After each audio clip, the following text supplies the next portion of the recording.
नमस्कार, आप देख रहे हैं नवभारत टाइम्स ऑनलाइन और आपके साथ मैं हूं धर्मेंद्र।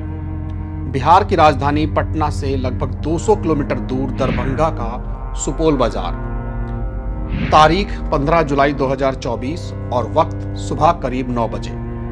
तालाब से सटे एक पुराने घर के बाहर अचानक सायरन बजाती हुई पुलिस की गाड़ियां पहुंचती हैं। कुछ लोग पहले से घर के बाहर खड़े थे, लेकिन माहौल में अजीब सा सन्नाटा था। पुलिस घर के अंदर दाखिल होती है और कुछ देर के बाद एक लाश के साथ बाहर आती है। ये लाश थी बिहार सरकार में पूर्व मंत्री और विकासशील इंसान पार्टी यानी वीआईपी के मुखिया मुकेश सहनी के पिता जीतन सहनी की। जीतन सहनी को धारदार हथियार से बेरहमी के साथ कत्ल किया गया था। मामला चूंकि मुकेश सहनी के पिता के कत्ल का था, इसलिए कुछ ही मिनटों में पूरे देश में यह खबर फैल जाती है। जीतन सहनी यहाँ अपने पुश्तैनी घर में अकेले रहते थे। ना किसी से कोई दुश्मनी और ना कोई झगड़ा। फिर किसने उनका कत्ल किया? इस कत्ल की वजह क्या थी? एक बुजुर्ग आदमी जो अकेला रहता था, उसके कत्ल के पीछे आखिर क्या कहानी थी?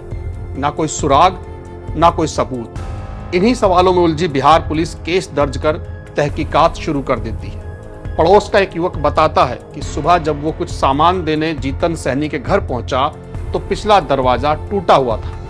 घर के अंदर सामान भी बिखरा हुआ था। शुरुआत में लगा कि शायद कुछ लोग लूट के इरादे से घर में घुसे होंगे और विरोध करने पर जीतन सहनी की हत्या कर दी, लेकिन कहानी कुछ और थी। पुलिस ने जब जीतन सहनी के घर के पास लगे एक सीसीटीवी कैमरे को खंगाला तो एक सुराग मिला। इस सुराग के जरिए पुलिस ने कड़ियों को जोड़ा और आखिरकार 72 घंटे बाद इस केस का खुलासा हो गया। दरअसल सीसीटीवी कैमरे में पुलिस को एक शख्स नजर आया जिसकी हरकतें संदिग्ध थी।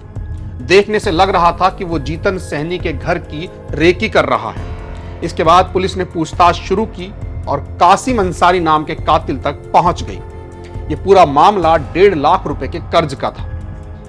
दरअसल कासिम अंसारी ने साल 2022 में जीतन सहनी से 4% ब्याज की दर से 1 लाख रुपए उधार लिए थे। इसके बदले में उसने अपनी जमीन के कागजात जीतन सहनी के पास गिरवी रखे। अगले साल उसे फिर से जरूरत पड़ी और उसने जीतन सहनी से 50,000 रुपए और उधार लिए। कासिम का कपड़े का काम था, लेकिन काफी समय से वो बंद पड़ा था। ऐसे में ब्याज की रकम बढ़ती जा रही थी। 14 जुलाई को कासिम ब्याज कम कराने और अपनी जमीन के कागज वापस लेने जीतन सहनी के घर गया, लेकिन बात नहीं बनी। जीतन सहनी ने कागजात वापस करने से मना कर दिया। इससे कासिम बौखला गया और उसने जीतन की हत्या करने का मन बना लिया। अपने कुछ साथियों के साथ कासिम रात के अंधेरे में जीतन सहनी के घर पहुंचा। उसने घर का पिछला दरवाजा तोड़ा और अंदर दाखिल हो गया। यहां उसने सोते हुए जीतन सहनी को उठाया और जमीन के कागजात वापस मांगे। जीतन सहनी ने जब कागजात देने से इनकार कर दिया तो कासिम ने उनके ऊपर धारदार हथियार से ताबड़तोड़ वार किए। इस दौरान उसके साथियों ने जीतन सहनी के हाथ पकड़ लिए थे। जीतन को मारने के बाद कासिम ने अपने कागजात वापस लेने के लिए अलमारी में रखे बक्से की चाबी तलाशी। जब चाबी नहीं मिली तो उसने अपने साथियों की मदद से लकड़ी के उस बक्से को ही उठाकर नदी में फेंक दिया। सीसीटीवी से सुराग मिलने के बाद पुलिस जब कासिम को पकड़ने के लिए उसके घर पहुंची तो उसके घर में वो कपड़े मिले जो उसने कत्ल की इस वारदात के वक्त पहने हुए थे। हालांकि कासिम ने इन कपड़ों को धो दिया था, लेकिन फोरेंसिक टीम की तेज नजरों से खून के दाग नहीं बच सके। इसके बाद कासिम के नाखूनों में भी पुलिस को ब्लड स्टेन मिले। सबूतों के आधार पर पुलिस ने जब कासिम को हिरासत में लेकर सख्ती से पूछताछ की तो वो टूट गया और उसने अपना गुनाह कबूल कर लिया। उसने माना कि उधार के 1.5 लाख रुपयों के लिए ही उसने जीतन सहनी की हत्या की। पुलिस अब कत्ल में इस्तेमाल हुए हथियार और वारदात में शामिल उसके बाकी साथियों को तलाश रही है। फिलहाल के लिए बस इतना ही। कल आपसे फिर मुलाकात होगी, तब तक के लिए नमस्कार।